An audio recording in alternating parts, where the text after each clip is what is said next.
নিত্যপ্রয়োজনীয় পণ্য মূল্য সহনীয় এবং সরবরাহ স্বাভাবিক রাখার লক্ষ্যে আমাদের মনিটরিং কার্যক্রম এবং সর্বক্ষেত্রেই আমরা মনিটরিং করছি।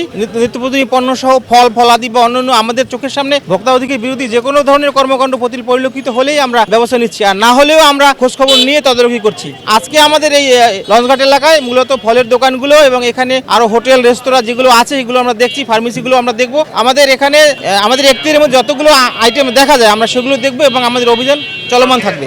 লোকালি এখানে এটা সেন্ট্রালি অনেক বিষয় নির্ধারণ করা হয়। তো আমাদের এই লোকালি আমরা যেটা ডিলার পর্যায়ে পাচ্ছি যে সেখানে মজুতকৃত তেল আমরা পাইনি, আর কিছু কিছু দোকানে তারা গায়ের রেটের থেকে মূল্য একটু বাড়িয়ে দিচ্ছে। সেইটা ব্যাপারে আমরা তথ্য পেলে আমরা ব্যবস্থা নিচ্ছি। গতকালে আমরা ব্যবস্থা নিয়েছি, কিন্তু ডিলার পর্যায়ে আমরা তদারকি করেছি, সেখানে কোনো তেল পাচ্ছি না যে তারা মজুত করছে এরকম। আমরা গ্যাসের যে দোকানগুলো পাইকারি বা খুচরা সেখানে মূল্য তালিকা টানানো বাধ্যতামূলক, কারণ গ্যাস এটা একটা সার্ভিস। এটার মূল্য তালিকা তাদের দোকানে অবশ্যই প্রদর্শন করতে হবে। গ্যাস এখন সরকার কর্তৃক নির্ধারিত মূল্য 1450, এই 1450-এর বেশি তারা নিতে পারবেন না, কিন্তু সেটা প্রদর্শন করতে হবে।